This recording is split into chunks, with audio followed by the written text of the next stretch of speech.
So I've come to really love and enjoy the fragrances of Juliette Has a Gun. I find their fragrances to be fun and playful, a little quirky, maybe a little kitschy. They're also not overly expensive. They're priced perfectly at around $135 for most of the fragrances I'm going to discuss with you today. But I am going to review their latest release. It's called Magnolia Bliss, a fragrance I was anticipating. In fact, I featured it in a anticipation video. And here it is. I've been enjoying wearing it. It does lean a little feminine, but I'm going to let you know all about Magnolia Bliss, plus do a rank list, a top 10 Juliette Has a Gun fragrances list, all coming right up.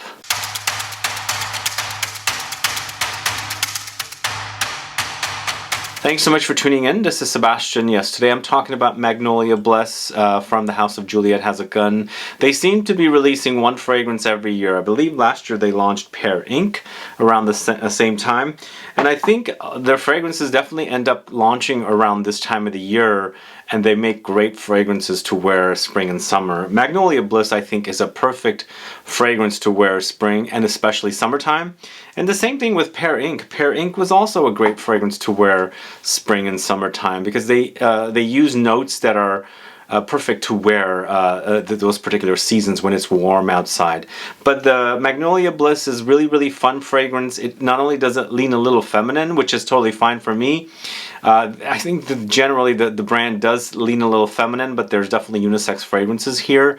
Also, I think Magnolia Bliss leans a little young as well. But I'll let you know all about Magnolia Bliss, plus let you know the rank list and where Magnolia Bliss ends up on the list. But before I get to the fragrances, if this is your first time tuning into the channel and you still haven't subscribed, please do click the subscribe button below and also click the bell so that you'll be notified for future videos and giveaways. Let me know if you're a fan of this house, Juliette Has a Gun. The fragrances, I believe everything I have here, or at least most of the fragrances here, are created by Romano Ricci. He is the owner of the brand and also the perfumer of the brand, and he's related to, I don't know how he's related to Nina Ricci, but he is related to Nina Ricci from what I have heard.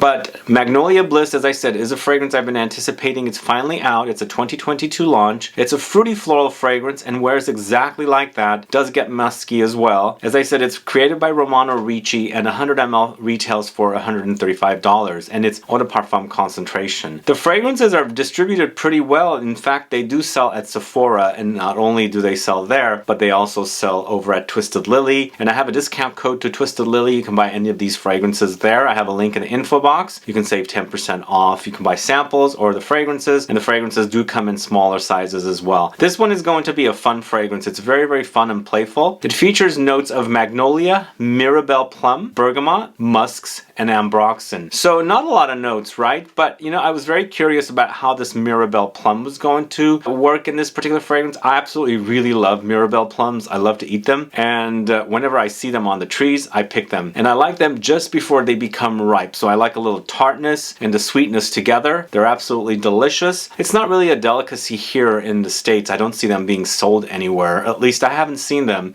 and I've lived here for, God knows, 40 plus years. So it is a delicacy for me, and as I said, I do pick them and eat them when I see them. But in here, I noticed that it is very prominent for me as a fragrance note. In fact, the fragrance is very fruity, and it does have that sweet tartness to the experience. And for me, it's a little tart than sweet in this particular fragrance. But definitely, there's loads of magnolia here. Magnolia also has a lemony touch. It's a white flower. Smell it when it's baking under the sun if you ever see a tree. They do have that kind of lemony essence, so I think it complements this tartness from the Mirabelle plum in this particular fragrance. So in addition to the Mirabelle plum and the magnolias, both of the standout notes, you have lots of citrusy touches. And here, these three notes together I feel like are perfect notes to wear in the summertime.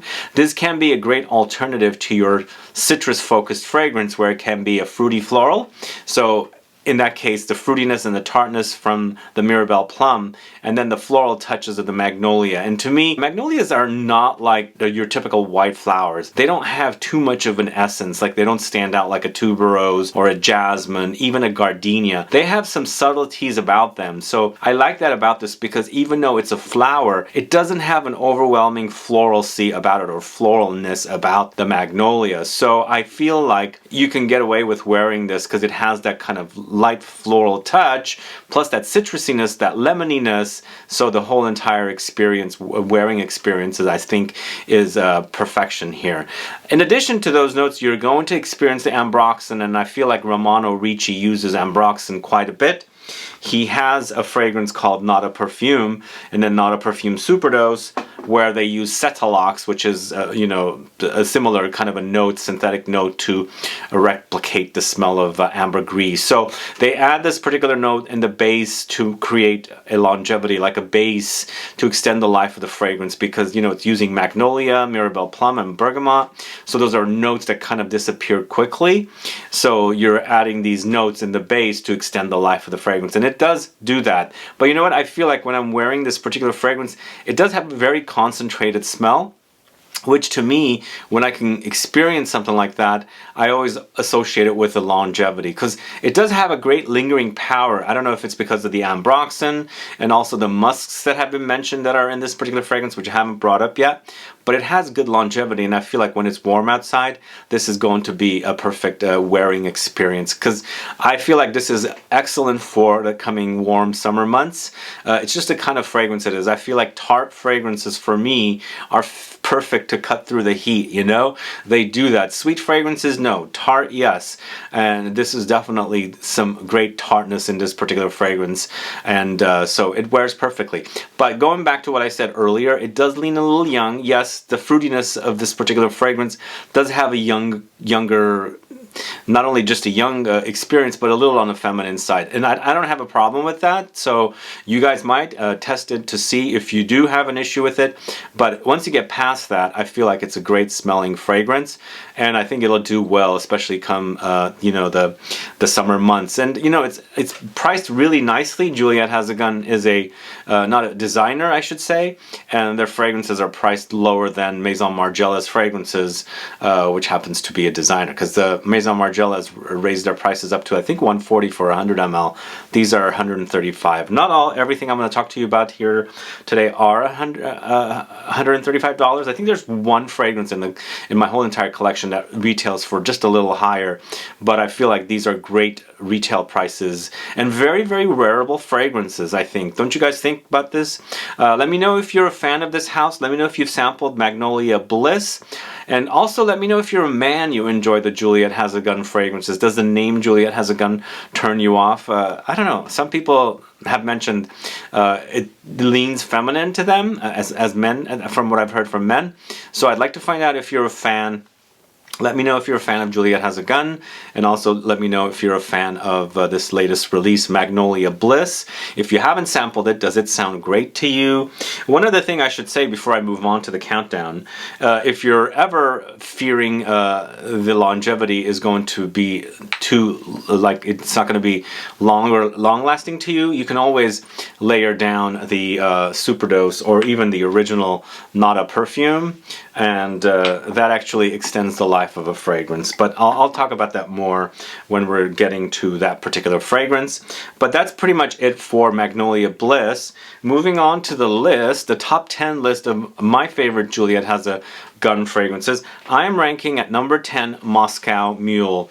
You know, I went through the whole entire collection. I smelled everything once again before I'm shooting this video, and I realized this one does definitely ends up in the bottom. There is a great fruitiness in here. There's also fruitiness as in, like it does remind me of Moscow Mule, and I'm talking about the liminess in this particular fragrance, but it's woody, musky, fresh citrus fragrance with bergamot, white musk, hédione, ginger, lime, lemon, woods, apple, amberwood, and ambrette. There's a lot of stuff going on in here, but compared to everything else, I felt like this was at the bottom, and it was almost a tie with the next fragrance that comes after this. But I enjoy wearing it. It just didn't do it too much for me in comparison to the rest of the fragrances. But it does have this muskiness, the fruitiness, and the zing and spice from the ginger, because you know, they're replicating the smell of a kind of a Moscow Mule thing. And there's a lot of fans of that particular cocktail. If you like that cocktail, maybe you should check a Moscow Mule out, because it definitely does remind me of a Moscow Mule. Moving on to number 9, it's LILI Fantasy. So LILI Fantasy and Moscow Mule were kind of tied for me, but in the end I ended up putting LILI Fantasy at number 9 and Moscow Mule at number 10. Lilies are really great flowers for me, and we're kind of like around Easter, and me as a kid growing up Christian Orthodox, there was always lilies around, and that's why I ended up putting it here. It's a playful floral fragrance, and I call this a musky white floral amber fragrance with tuberose, jasmine, bubblegum, ambroxan, amber. So they're not using lilies to create the smell of LILI Fantasy. They're using the tuberose and the jasmine, and of course that bubblegum. And it's been done before many times. It's been done, not many times, lots of times, when they use certain notes to create the smell of something else. There are certain flowers you can't extract the smell from, so they have to combine other notes. And in this case, they're doing it with a few very popular white flowers, the tuberose and the jasmine. And I think once they add that bubblegum note in here, it creates the kind of a lily-like effect. It eventually settles to kind of a musky amber experience. Of course, there's that ambroxan once again, and Romano Ricci likes to use Ambroxan quite a bit in his fragrances, and he's done it here. So this is LILI Fantasy. Check it out if you don't know it. I think it's a pleasant scent. I just feel like my favorites are the other fragrances that are coming up. Moving on to number 8, it's Lipstick Fever. Lipstick Fever is definitely a kind of a fruity lipsticky experience. Definitely has woody powdery touches along with fruity floral touches. So I'd call it a woody powdery fruity floral fragrance with raspberry, iris, violet, cedar, patchouli, vanilla. So I think it's the iris and vanilla with the raspberry that kind of creates a lipsticky kind of vibe in here. But this is definitely in line with a lot of the fragrances from this house, Juliette Has a Gun. And he creates these kind of playful kind of fragrances that does kind of appeal to women, and it's a great kind of a brand. And if you like the idea of a fruity lipsticky kind of a fragrance, definitely you should check this one out. I don't see the addition of the kind of synthetic notes that's typically found in his fragrances, but I do get a little bit of something like Ambroxan in here in the particular fragrance. So maybe there is some light traces of it, but in the end, for me, it's very, very fruity and lipsticky, and there is that reminder of like a fruit punch kind of an experience as well in this particular fragrance, whereas I have a few other lipsticky fragrances that definitely go into the lipstick makeup direction. This one, to me, once again, it's kind of fun and playful, just like Magnolia Bliss. So either way, it's ended up at number 8. Check it out if you like the idea of lipstick fragrances. Moving on to number 7, and this was a toss-up between 7 and 6. So it could be a tie, but I'm putting Magnolia Bliss at number 7.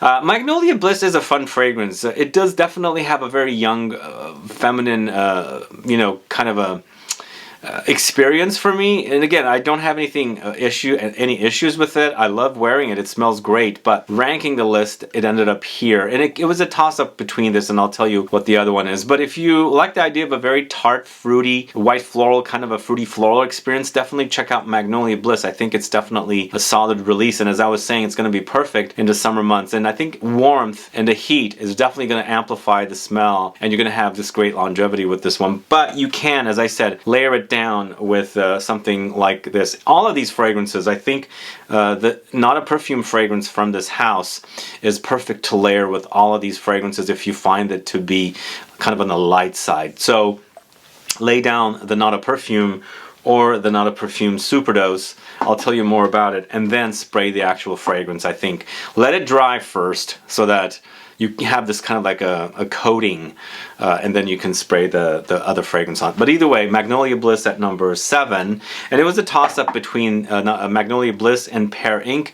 I think I find them very equally, equal. I don't want to say one's better than the other, but in this case I put Magnolia Bliss at 7 and Pear Ink at number 6, because I think both of them, both Magnolia Bliss and Pear Ink, feature notes that are not traditionally found in a lot of fragrances. In this case, pear maybe a little more than Mirabelle plums, but pears are not the overly prominent in different fragrances as well. But Pear Ink came out last year. I do find it very, very nice. It's a great pear fragrance, and it's a fresh, fruity, musky amber fragrance with pear, ambroxan, musk, and ambroxolide. So in this case, he's using the ambroxan once again, and he's got the pear and ambroxan, musk, and ambroxolide. Ambroxolide is a synthetic amber experience, and I do enjoy ambroxolide, very much so. And then also galaxolide is another note that I really enjoy, these kind of synthetic notes. Here, it starts out fruity, very, very fruity with the pear, and I find pear, just like Magnolia, not to have a very strong essence. Like if you compare pear to an apple, I feel like apples definitely have a stronger smell in comparison to, for example, a pear. And then same thing with the Magnolia as well. But this is lots of pear up top, and then it becomes very musky, eventually settling down to an ambery experience, and I quite enjoy it. And once again, even though it has this ambery experience, I feel like you can totally wear this in the summertime heat. I think it'll be perfect. I think fruity fragrances are perfect. When you compare Magnolia Bliss with Pear Ink, once again, Pear Ink is a lot sweeter than Magnolia Bliss. At least to me it is. Either way, at number 6, Pear Ink, but as I said, it's tied, it's very, very closely tied with Magnolia Bliss. Moving on to number 5, it's Sunny Side Up. Very cozy fragrance. Very, very, you know, it's very creamy. There's a creaminess about it. When you smell it, you can smell the cream, like a creamy wood, if that makes sense. I would call Sunny Side Up a woody, musky, powdery, creamy vanilla fragrance with sandalwood, vanilla, iris, ISOE super, ambrette, and jasmine. It gets very, very musky. That ambrette note is very, very prominent, and I feel like ambrette and sandalwood kind of really do complement one another. There's a light medicinal touch here. Definitely it is. And then also a little bit granular, like chopped woods experience. But overall though, it's very, very creamy, cozy, very, very cozy sandalwoody experience. So I think it deserves the number 5 spot for me, because I do enjoy that very, very kind of soothing, relaxing, kind of like a milky creaminess in here with a Sunny Side Up. So Sunny Side Up is at number 5. It's a great name too. I love that name. I think it's a great name for a fragrance, but there are no eggs in that one, obviously. Moving on to number 4, it's Musk Invisible. This one's actually a really, really great fragrance. Absolutely love this one for its muskiness, but also very baby powdery fragrance wearing experience. If you like the smell of baby powder, you gotta get your nose on Musk Invisible, because to me it reminds me of baby powder, and baby powder has a very soothing coziness about it. But you know, I always associate baby powder with the children and growing up and things like that, and that smell is very, very distinct, and it's very, very, you know, prominent in this particular fragrance, and it reminds me of it. So I would call Musk Invisible a powdery, musky floral fragrance with white musk, cotton flower, and jasmine. So those are the only notes that are credited here. For me, this is a very, very clean, powdery experience. The white musk is very, very prominent, and that cotton flower that's thrown in here in this mix with these notes along with the jasmine has a very powdery, baby powdery experience. And I think with the addition of the white musk and the cotton flower, and I think in this case also the jasmine, because jasmine also goes powdery, it's a powder kind of an explosion. But it's a great cozy one, very, very soothing and relaxing experience, and I think he did a good job with this one, Romano Ricci. It's a great smell and very, very cozy, as I said, very cozy. Anyway, Musk Invisible from the house of Juliette Has a Gun is at number 4. So at number 3, I am going with 2 fragrances tied. It is Not a Perfume or Not a Perfume Superdose. The difference between these 2 fragrances, the complaint I receive from a lot of people when they talk about Not a Perfume is they can't smell it. You're right, you really hardly can smell anything here. This is basically not a perfume. You put it on, basically blends with your own smell and creates its own unique smell, but it's very light, very, very light. Here with the Superdose version, they've amplified it and intensified it, and there's definitely a smell here. Very, very much so. So I'm going to talk about this one mostly. Here, you know, you can use it as a layering tool, which I'll get to, but here with the Superdose, I would call this a woody, musky, balsamic amber fragrance with cetalox. So basically, both of them use cetalox. As I was saying, it's kind of like ambroxan. It's a synthetic note to recreate the experience or smell of ambergris, which is very, very expensive. And here, basically what they're using, but it is very, very much amplified here. So there's definitely a smell. If you like that smell here, use this as your layering tool and then layer down the other fragrance after this dries down. But if it interferes with your fragrance, then use the the original, not a perfume. But I find these two fragrances perfect layering tools, or if you want something very, very minimalistic, wear these for their very minimalistic experiences. But as I was saying, this one, you can hardly smell anything. The original, not a perfume. With Superdose, there's definitely a smell there. It smells kind of like, not necessarily overly like Baccarat Rouge, but more something, I don't know what I would say more a little closer to something like Eccentric Molecules, Molecule 2, but I feel like there's hardly a smell in Molecule 2 as well, which is smelling closer to Not a Perfume, the original, in comparison to Superdose. But I think they're both great. I love Not a Perfume Superdose. I love it very much, and I love wearing it when I'm kind of burnt out on fragrances, but I want something a little musky, ambery, woody, a little aquatic, marine. I'd go with Not a Perfume Superdose. So that's what I would do if you wanted to extend the life of not only these Juliette Has a Gun fragrances, you can also extend the life of, your other fragrances. Just be warned, Not a Perfume doesn't have a smell. Not a Perfume Superdose does. Anyway, those two are tied at number 3 because they're basically the same fragrance. Moving on to number 2, it's Vengeance Extreme. I think this is the only fragrance in this whole entire series of fragrances that's more expensive. I think it's like $148 for the 100 ml, not much more than the other fragrances. This is here because this is a great Chypre floral fragrance. Absolutely love it. It's got lots of patchouli and lots of rose. And this to me probably came out it's a lot older than a lot of the fragrances I'm talking about here.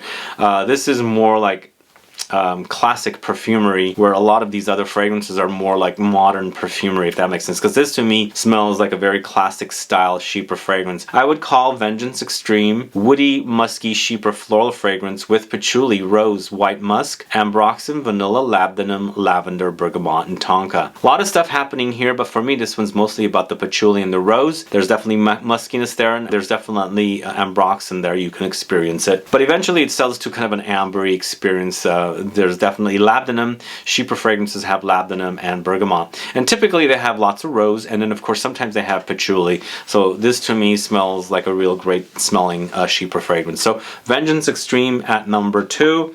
My number 1 favorite fragrance from this house is Vanilla Vibes still. It's really a great smell. I think they did a wonderful job with this particular fragrance. It's got a beachy vibe.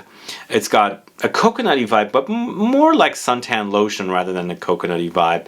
And it smells great, and it wears beautifully, especially when it's hot outside. So I would call Vanilla Vibes amber vanilla fragrance with vanilla, sea salt, musk, benzoin, sandalwood, tonka beans, and orchid. So again, it's a very beachy experience, and vanillic and salty. So the salt adds that whole marine experience, not smelling like the sea. To me, it doesn't really smell like the actual sea. It's more like a little, like sea breeze there maybe, but it's very, very vanillic. So if you like the idea of a vanilla, which is kind of like gone through the lightening up experience, because sometimes, when you put vanilla and salt together, it kind of tones down the vanilla qualities. So this one doesn't go ultra sugary, is what I'm trying to say. Try this one. I think it's a great smell. I absolutely love it. It deserves a number 1 spot here at the list of Juliette Has a Gun fragrances. So Vanilla Vibes, number 1, and that's the last fragrance I'm talking about today. But going back to Magnolia Bliss, please go check it out, especially if you like these tart, fruity, floral fragrances. It's a very tart experience for me. I like that about it. And as I said, it's going to be perfect in the summertime. It's just the kind of fragrance it is. You're wearing shorts and, short sleeve shirts and walking around. You got all this like fruity floral kind of fresh fragrance sprayed on. I think it's going to do perfect in that kind of an environment. So anyway, that's the review and the top 10 list of Juliette Has a Gun fragrances, Magnolia Bliss. And as I said, I have a link to Twisted Lily in the information box. You can go and check these out over at Twisted Lily, and there is that discount code in the info box as well that you can use. Anyway, guys, thanks so much for watching today's video. If you have any questions or comments, please do list below. Also, let me know what your favorite Juliette Has a Gun fragrances are. Are you excited for Magnolia Bliss? Have you already tried it? Let me know. Put a comment down. Either way, I appreciate you tuning in. If you have any questions or comments, as I said, please do list. Please like this video. Please share it. Follow me on Instagram and Facebook, and I'll be back with more videos very soon. Have a good one. Goodbye.